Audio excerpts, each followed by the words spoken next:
Tell you what, folks, meant to cover it in the Vest versus the Rest results slot, but I think I waffled on a bit much then, sorry about that, but I think I was that chuffed with the results, I forgot to cover this. Just a couple of things I've seen and heard today, a couple of them, you may have heard them yourself on Look on Sunday, don't know if you did or not, don't know if anybody's seen it. Fantastic interview with Haggas, I really like Haggas, like him a lot. Often plays his card close to his chest, but I like him a lot. Anyway, they were talking about the John Gosden, Aidan O'Brien spat and other bits to do with the racing, and Haggas was very, very quiet and sort of said, I don't get involved in things, I try to keep away from things. And Nick Luck said, well, you're very calm and do you never fall out with folk or get unhappy? He said, I do from time to time, but I keep it to myself. He said, I go home. He said, I tell Maureen or I take it out on Maureen, but we keep it indoors. He said, I don't sort of tend to come out and let everyone know what I'm really feeling. Anyway, half an hour or an hour later, they're talking about various things, and all of a sudden, he went into a bit of wasn't a rant is a bit harsh, but about Sheen Murphy. He had a bit of a dig at Sheen Murphy, but I think what he said was probably justified. I don't remember the race, but you'd have to go and watch it, folks, but I think it was probably justified. I don't think he would have gone as far as he did without it being justified, and I think he's a pretty straight hitter, is Haggas. I think if he says something to you, it's normally pretty much fact. And he preempted, not preempted, I can't think of the word, but initially at the start of it, he actually happened to say, for my money, he said Sheen Murphy is probably the best jockey out there at the moment. And I thought that was a lot for him to say when you've got Ryan Moore about and you've also got Marquand. I like Marquand a lot, he's jockey, but he's saying Murphy's better, and many of you probably think that. Maybe he is, but I like them both.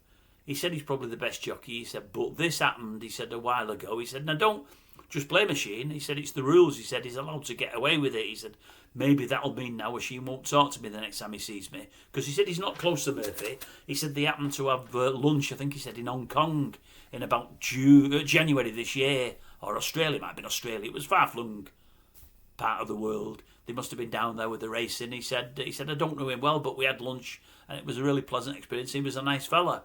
But then he went on to tell you about the issue he'd had with Murphy, with one of the races that Murphy rode against a Haggas horse a few months ago. And I thought, well, that's good to hear, because you don't normally hear things like that. So that was one bit of news today. Another bit, you've probably seen it yourself on the news, Fred Doan is, they called him on the news this morning Fred Dunn, and then somebody else did call him Doan, they got that right.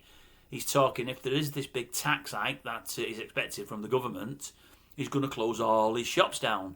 He said it could put about 7,500 folk on the dole. Now, I'm one like Haggas. I think Haggas said, well, who goes in shops anymore? Because I don't. I know some of you do. But I might have set foot in a shop twice in the last, say, 3 years. I do everything online. But I have done for 10, 12, 15 years now. Maybe more.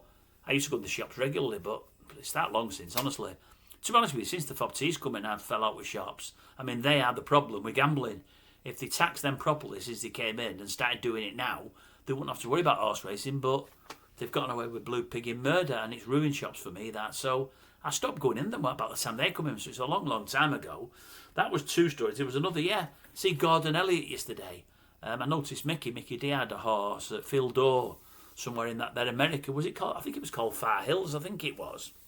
Anyway, it got beat, but in the same race, I think it was against Zanair, another one of Elliott's horses, which won.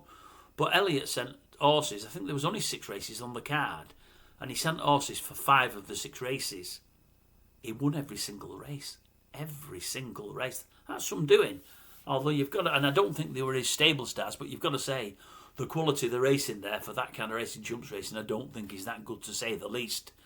You know, I think you could put Mr. Ed over there. As long as it was trained in Britain, Mr. Ed, send him over there and he would probably win, and talk about it when he finished.